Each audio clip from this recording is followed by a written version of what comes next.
So this is the last hurrah for the PlayStation 4, the last console exclusive for all intents and purposes, an incredibly magnificent console generation, if not, one of the best since the PlayStation 2.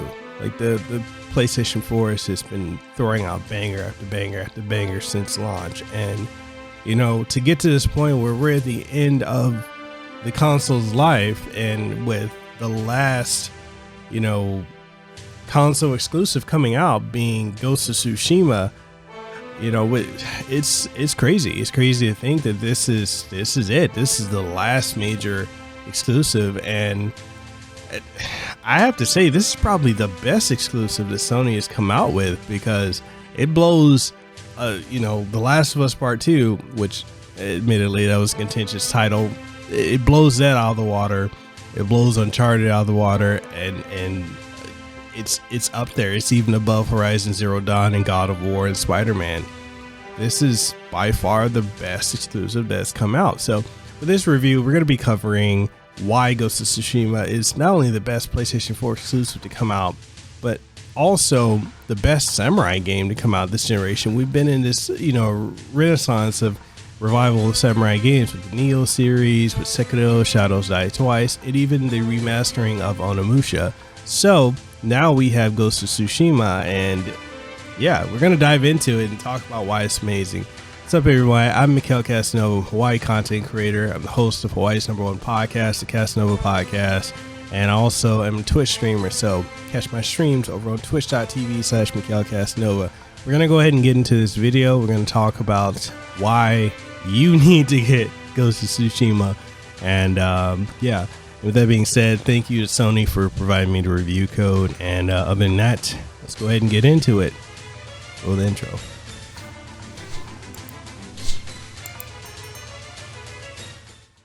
The story of Ghost of Tsushima stars lone samurai Jin Sakai on the island of Tsushima in the year 1274, as he is one of the island's last known samurai during the first Mongol invasion of Japan.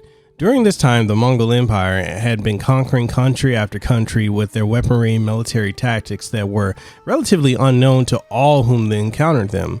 With the Mongols setting their sights on conquering Japan and pillaging the land, all that stands between them and conquest is Jin, who is the last surviving member of his clan.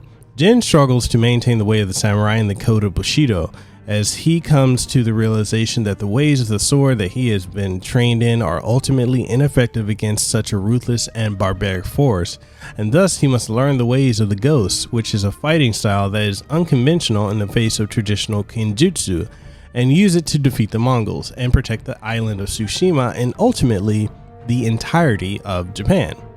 Now, the best way to describe the gameplay is that it's an amalgamation of Assassin's Creed, Neo, Tenchu, and Genji Dawn of Samurai.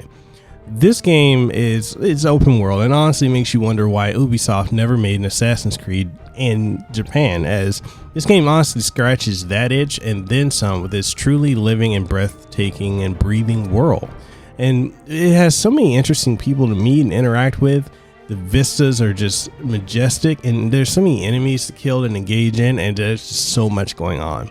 One word of advice I have for you is to please take your time with this game. There's absolutely no need to rush through the game, as while you can beat this game within 45 hours or so if you go after just the main story. The amount of side quests you can experience will extend that gameplay for like another 70 to 100 hours or more. There's so much to explore and experience in this game that you'll find yourself immersed in the world and losing track of the hours that pass. The gameplay in Tsushima is very fun and fluid while being focused on fluid swordplay. You'll find battles unfolding in incredibly lifelike situations that will have you switching your stance on the fly to acclimate both to the environments you're in as well as the enemies that you'll be facing, from bandits, samurai, ronins, and the main villains being the Mongols. You have a fast attack, heavy attack, and you can also charge that heavy attack, as well as the ability to block, which you can also utilize to parry attacks. The various stances that you have will vary from being effective against one-on-one fights or as well as one versus many, And then you can unlock more stances by defeating various Mongols that allow you to take on shield-bearing enemies, spear wielders, and more as you switch on the fly in mid-combat.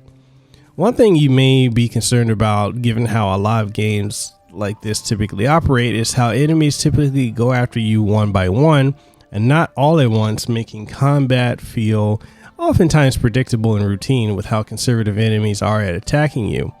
Ghost of Tsushima refuses to adhere to this gameplay trope by having enemies being relentless in how they want to cleave your head from your shoulders, by going after you in massive groups, oftentimes forcing you to run and hide, where even if you hide, they will continue to hunt you down.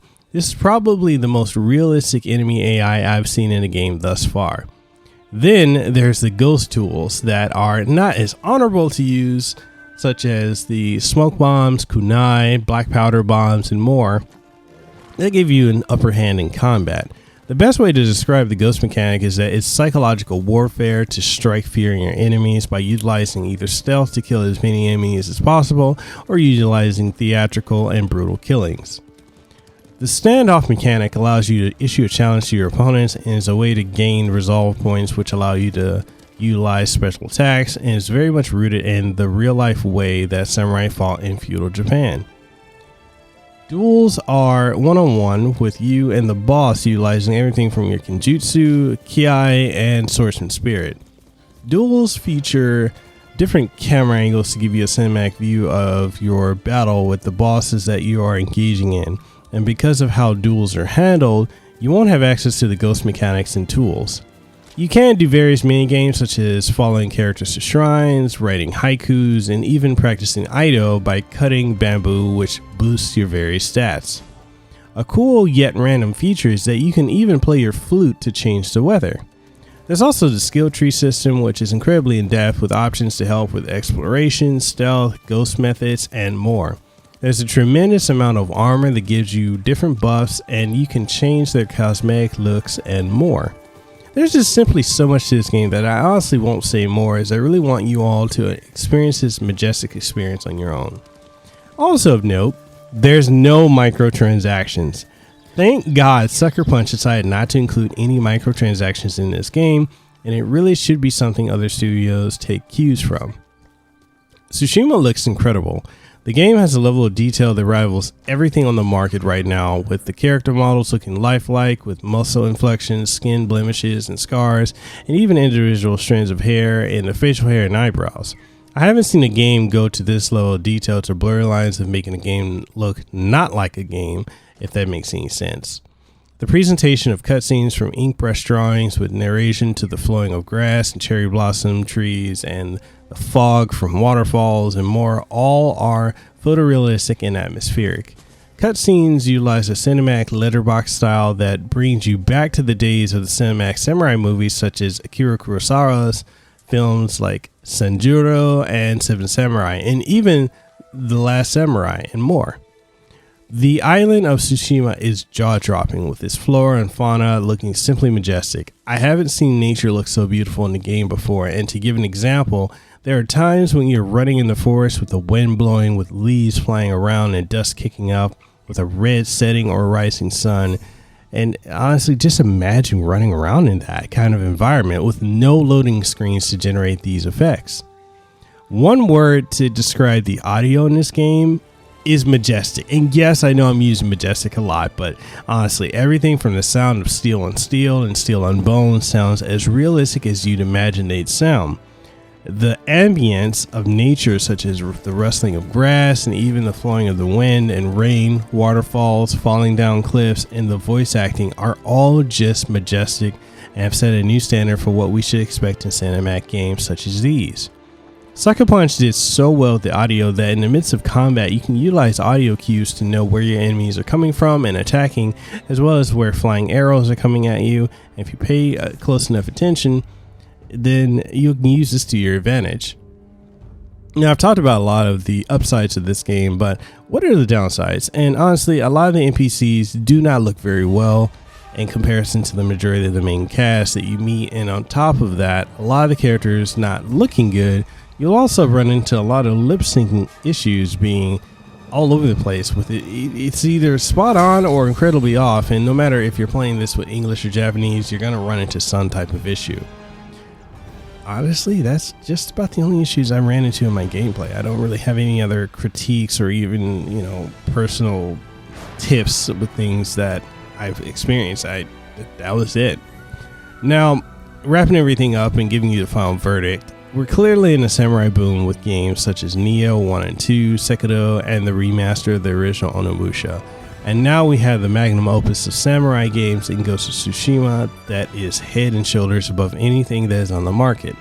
If you're looking for the last Sony exclusive hurrah on the PlayStation 4 before the dawn of the next generation of consoles, and honestly, you're looking for just a great gaming experience from top to bottom, that's one of the most fun and engaging games of the year and of this console's run, then Ghost of Tsushima is a game that you simply must own. As if you're a PlayStation 4 owner, then this is a game you need to own.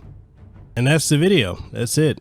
You know, I want to thank Sony for the review code again for allowing me to review Ghost of Tsushima, and you know, it's the best PlayStation 4 exclusive I've played, and I'm just incredibly grateful for the opportunity to be able to play it, to review it, and I'm gonna be going back. This is a game I'm gonna be sinking some serious time into.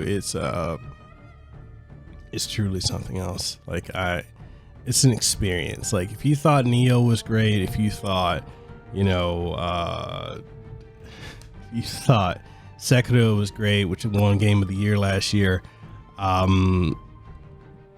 this right here, this is the game.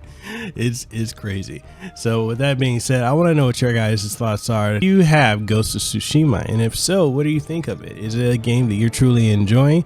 What did you like? What did you not like? Do you not like the game at all? Whatever your thoughts are, let's get the conversation going in the comment section down below. And if you haven't already, I have an amazing Discord with a lot of awesome people in there from the game industry and more. So if you want, hop on in the Discord, links in the description. And if you want to support my work here, then we've got a lot of things in the works. You know, we've got the Ease timeline, we've got the Berserk timeline, we got King of Fighters lore videos coming, and a lot of other projects in the works. So with that being said, if you want to support what we do, check us out on patreon.com/MikhailCasanova, or become a channel member today. You know, that also helps out. And I stream every Monday, Wednesday, and Sunday on twitch.tv/MikhailCasanova, so you can catch my streams over there. A lot of good times, primarily Final Fantasy 14, but we mix it up with retro, with modern, and more. So I'd love to see you guys over there. And with that being said, I'm Mikhail Casanova, Hawaii content creator, host of Hawaii's #1 podcast, the Casanova Podcast. I'm signing out, and I hope you guys have a great and wonderful day. So catch you on the next one. Deuces, wow.